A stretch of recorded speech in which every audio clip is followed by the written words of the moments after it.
This is PopHealth Week on Healthcare Now Radio. PopHealth Week is brought to you by Health Innovation Media. We bring your brand narrative alive via original or value-added, digitally curated thought leadership content for omni-channel distribution and engagement. Connect with us at www.popupstudio.productions. Welcome, everyone. I'm Gregg Masters, Managing Director of Health Innovation Media and the producer co-host of PopHealth Week. Joining me in the virtual studio is my co-founder and lead co-host, Fred Goldstein, President of Accountable Health, LLC. On today's show, our guest is Dave Hickey, Executive Vice President and President of the Life Sciences segment of BD, Becton, Dickinson and Company, a leading global medical technology company headquartered in Franklin Lakes, New Jersey. Dave oversees the global operational, commercial, and financial performance of the two businesses that comprise the Life Sciences segment, BD Biosciences and Integrated Diagnostic Solutions. And with that introduction, Fred, over to you. Thanks so much, Gregg and Dave. Welcome to PopHealth Week. Greg, nice to be here. Thank you for having me. Yeah, why don't we start off? Why don't you provide us with a little bit of your background as well as BD Life Sciences? Yeah, fantastic. So Dave Hickey and I, president of the Life Science segment within Becton Dickinson, which is one of the three operating segments. Been in this role since January of 21. But actually, prior to joining BD, a lot of my early career was in the UK National Health Service, where I was a clinical biochemist, but have been with BD just over 8 years now. Fantastic. And I know we're going to talk about it a bit. So why don't we start with, you've developed this test for COVID. Sort of talk a little bit about what that is and how it works. Yeah, so just to back up a little bit, we've got several tests for COVID. So one of the things that BD did very early on, when obviously the pandemic was moving across the globe, was we sensed the need for to do critical diagnostic tests to allow COVID diagnostics.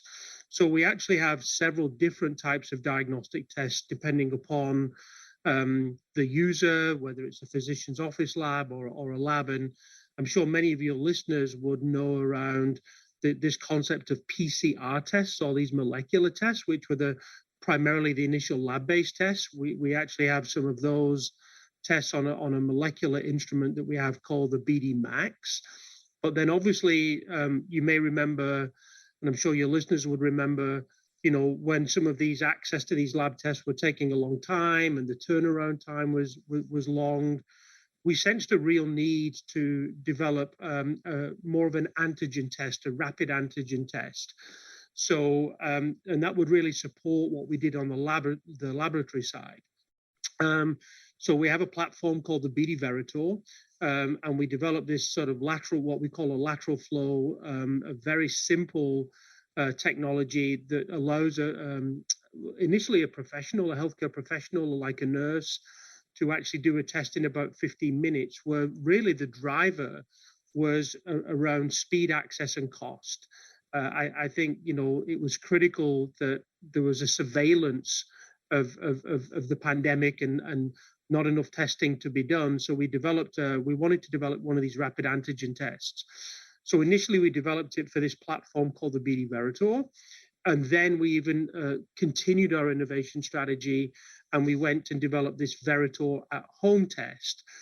So now the next evolution of that was, wouldn't it be great if we could develop a test that actually users could acquire online, buy from a retail store, over the counter, so to speak, and do the test themselves. And that was the genesis of that test. And, the guidance there was, very simple test. You take a very simple, the patient, if this was the at-home over the counter, very simple nasal swab.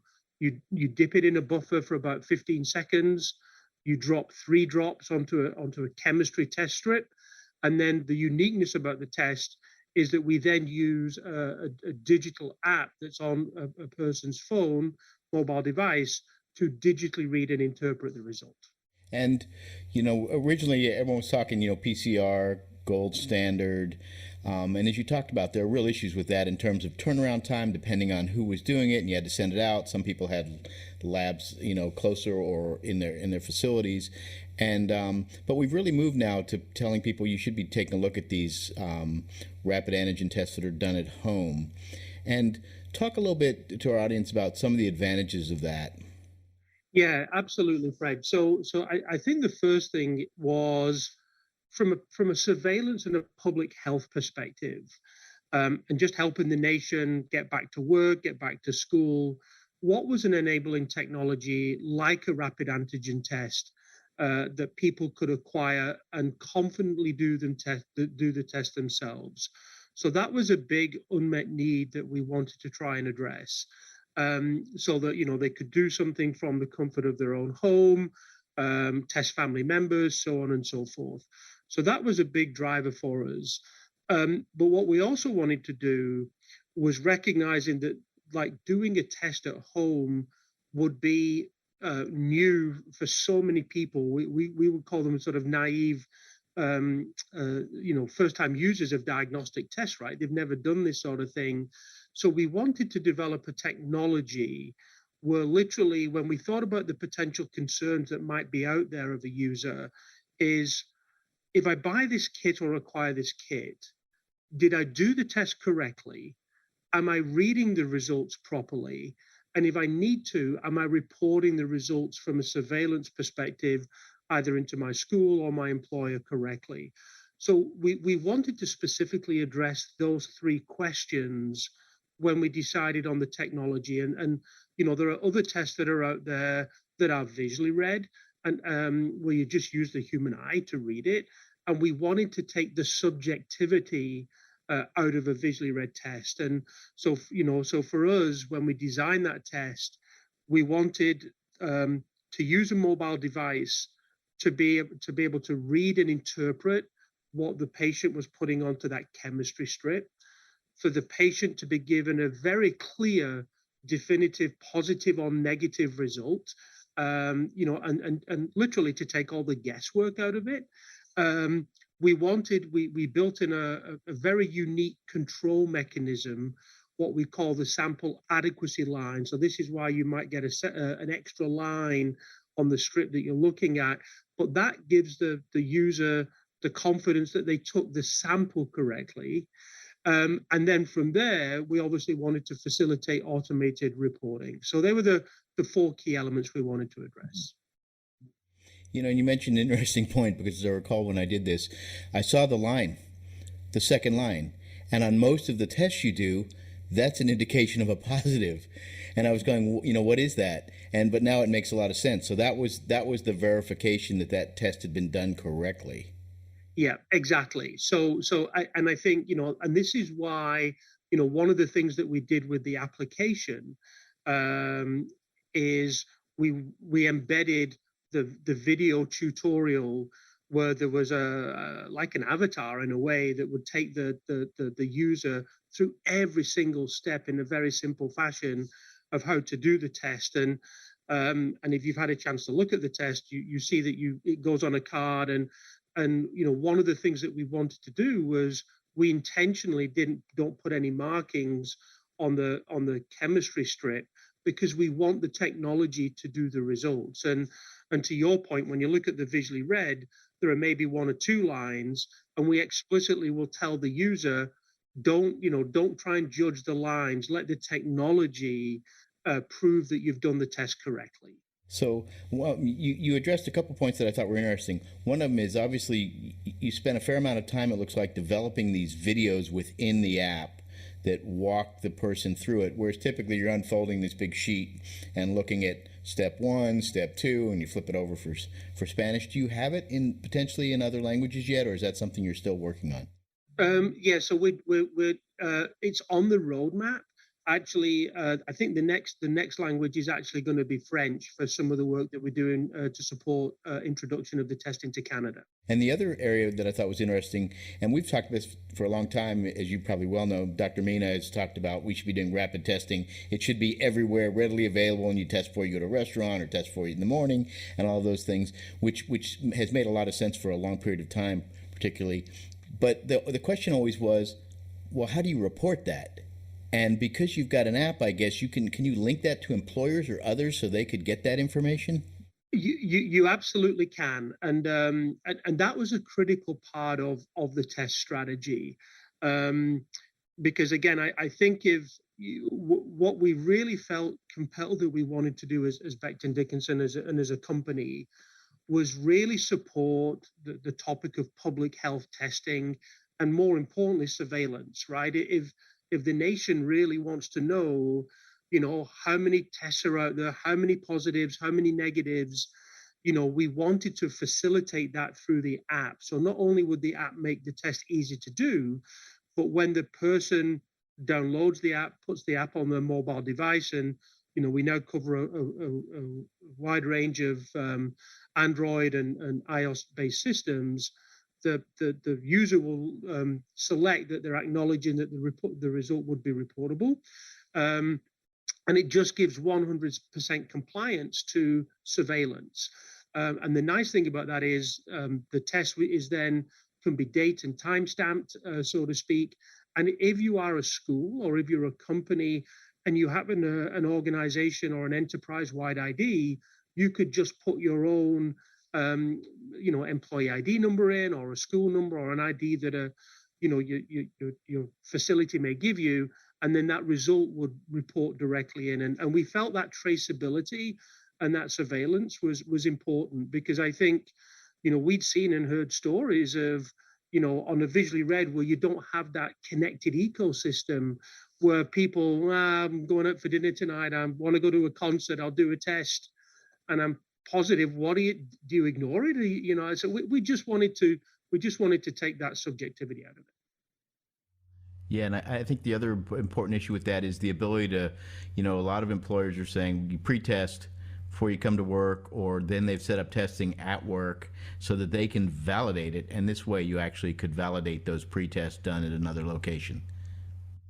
Exactly. And that was, when we look at the various types of antigen tests that BD developed, whether it's on a professionally read instrument that maybe a healthcare professional or a nurse triage person would use, we wanted to facilitate both, because when you look at it across the US, for example, there were some companies, some entities where they would have people come to their place of employment and then put a screening or a testing program in place just before they come into the building. We wanted to facilitate that, which we do with what we called our BD professional Veritor test. But then as we moved to the over-the-counter, this was one where, I'm into a regime where, I'm set to go to work, I'm set to go to school, but in the comfort of my own home, I'll do a test. Right. And obviously, when you do those on-site testing setups, you're increasing the risk of exposure to the people who are doing the testing on-site at your workplace. Whereas if they do it the test before they ever come in, it's like, you got the sniffles, don't show up kind of thing. So there's been a lot of question recently about Omicron and antigen tests. Where are we with that? Yeah, so one of the things, so first of all, what I would say is for both our molecular tests and our rapid antigen tests, we're very confident in our ability to detect those variants, without going too deep into the chemistry of how the test actually works. BD has got a very robust program around initially what we call in silico analysis, so laboratory type analysis of a variant. When you look at it, it's genetic makeup, so to speak, and we're able to tell very quickly that both our antigen test and a molecular test are able to detect the variants. And then obviously once we get access to the live virus in a very controlled condition, we do the physical testing. And right now, absolute confidence that whether it was the original coronavirus, Delta, Omicron, high degree of confidence that we're picking up on those variants. And if you're just tuning in, you're listening to Pop Health Week on Healthcare Now Radio. Our guest is Dave Hickey, Executive Vice President and President of the Life Sciences segment of BD, Becton, Dickinson and Company, a leading global medical technology company. And I know some of the issues that are being raised by some is potentially I've heard people talk about potentially swab the throat versus swab the nose. Obviously, the way to do it right now is to swab the nose. But is there any thinking about that coming down, about potentially changing some of that, or? Not for us right now. I mean, I think when we start to look at our innovation strategy and how we might use the platform going forward, what we'll look to do is we'll look to try and align the right sample type to facilitate the right sort of diagnostic result. But again, specifically for the at-home test, what we wanted to do, and this is why the app was also very important, was we wanted to be able for a user or a person at home to be able to get the test without prescription, without having to log on for like what we call a proctor or a telemedicine consult and have somebody guide you through it. So we wanted to avoid that. And we also wanted to do it so that somebody could use a very simple nasal swab without having to do one of those deep, what they call nasopharyngeal swabs, right? So we were very deliberate in the design, where now you just have to literally, I think as the instructions will tell you, you just put the tip of the swab in just so that it disappears in your nose, swab 5 times in each nostril, and you're done. And then again, you mentioned it well, is that the sample adequacy line then, that will detect whether somebody took that sample correctly. Got it. And I know this is, like a direct-to-consumer play. Is this something that an employer could say, we want to implement this for our company and go to you and then have that set up? Yeah, absolutely.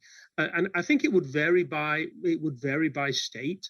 And this was also, this was one of the things. I mean, it looks as though that requirement is softening a little bit. If there was some dialogue from the OSHA guidelines recently as to whether testing would be asked to be done from a mandate perspective if companies or enterprises of over 100 people that didn't have vaccinated associates or whatever. That has not been put into play right now. But even that aside, we're still seeing schools and certain employers wanting to just be proactive and put testing programs in place. And to that end, they can absolutely engage with BD. We have actually our own dedicated website called bdveritor.com, and that's where we have sort of training materials and things like that. But we would then work with that school or that enterprise to be able to sort of help them set that service up. And then ultimately, the way that service will be implemented is, this is where you use the reporting piece on the app to sort of say, I've got an individual associate ID number, the organization has its organization, and the app can marry the two.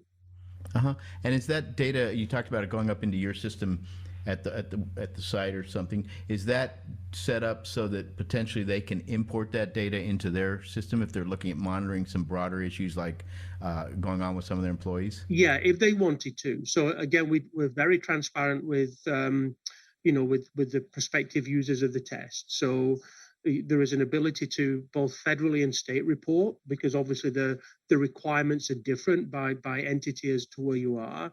So there is an option to federally or state report, and you declare that when you first download the app, sign on as a user, and then exactly the same if you were going to go into an enterprise.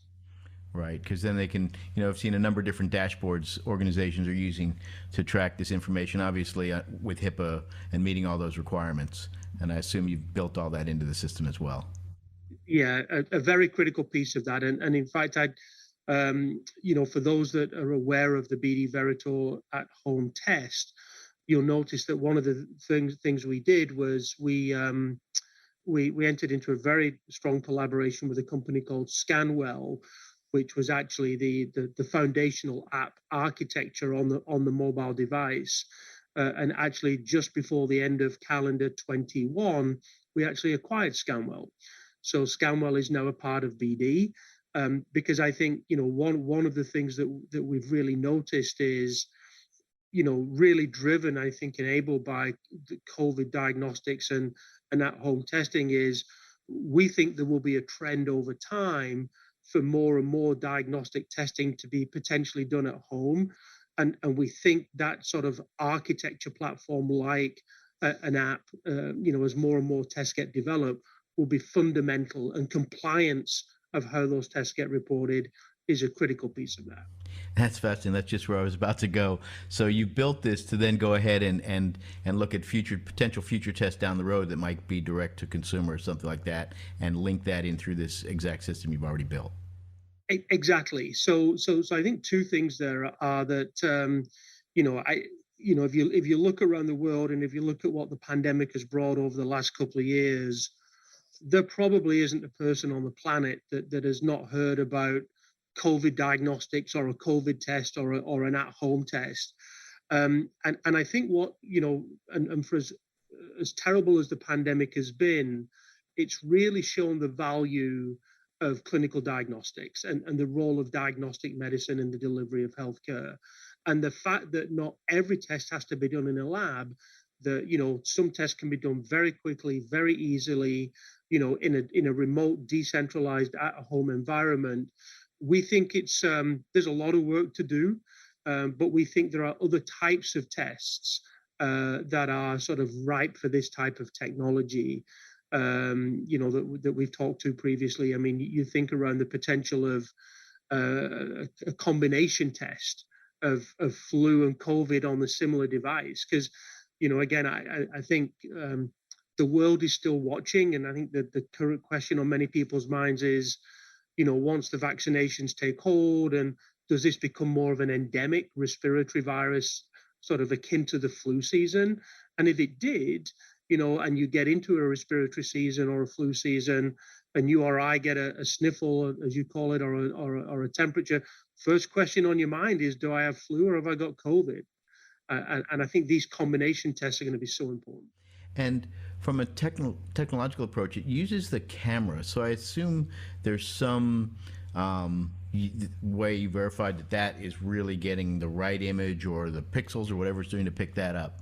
Exactly. Great question. And so I would say there's a couple of things. So yes, it uses the camera, but in concert with the camera, there's also sort of algorithms and artificial intelligence that's embedded in the app that does the interpretation. Now, there are some tests that are out there where you can take literally a picture of a test strip and just email or WhatsApp it or send it somewhere. That's not what this device is. It does a lot more than the interpretation. And that's why I think you've seen the test, and it has a card. That algorithm is embedded in the card. And again, just to make sure that the integrity of the result and image capture and image interpretation, you're guided how to do lighting checks on that card, you might recall. So it's a fully integrated ecosystem that does the image capture, image interpretation, and result reporting. And so that brings up an interesting question. Maybe we're going a little too deep in this. And I remember you get the light in front of it, and all that. So within BD and your team, you obviously have the clinical lab expertise. Did you have that expertise in terms of image analysis, et cetera, already, or did you reach somewhere? How did that work? Oh, it's a great question. So as it relates to infectious disease at the point of care, we did not. And that's why we did the partnership with Scanwell, where that expertise was. That said, on the laboratory side, we absolutely have imaging expertise, where our core business was the ability to look at cervical cancer smears for pap smears and image slides, but it was much more of a laboratory environment. We have the ability to look at bacterial plates, to look at agar and bacteria growing on a plate and image that. So in the core lab, tremendous expertise, not at the point of care, hence the relationship with Scanwell. Excellent. And I recall working in my father's lab reading agar slides in the summer. So fascinating stuff. Where do you see this? You talked a little bit about it. Are there particular areas, like you mentioned flu or others, that you're looking at taking this technology to potentially? Yeah, so I think, and I think there are two things that we've been pretty public about in as we talk about our future strategy, and I think several things are. So first of all, whether it is a PCR-based test, the Scanwell platform, the BD Scanwell platform now, or even the small professional meter that we have that was our first rapid antigen test. Through COVID, we've significantly increased what we call our install base around the world. So as an example, pre-COVID, we maybe had 25,000 of a meter that did flu. We then put COVID on it. We've now got over 100,000. So obviously what we want to try and do is leverage and utilize that install base to put new menu and new content, new tests on that. And then we'll do the same with the at-home platform.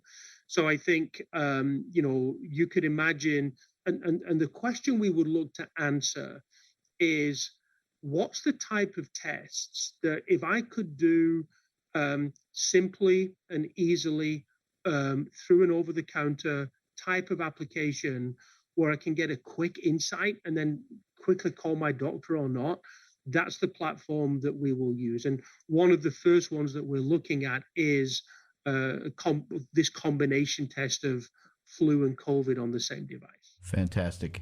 And just quickly, I guess these are now, it's through an EUA that you have this out, correct? And I assume those are now in stores or people can acquire them that way?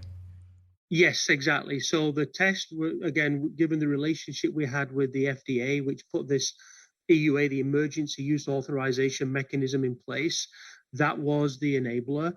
And then, so right now we're present in multiple retail channels. Sort of online through Amazon, Everlywell, CVS.com, and then through various retail partners like Walgreens, Winn-Dixie, and other partnerships. Well, fantastic, Dave. Thanks so much for joining us on PopHealth Week. It's been a pleasure talking to you about the test. Fred, great dialogue. Thank you so much for some great questions. And back to you, Gregg.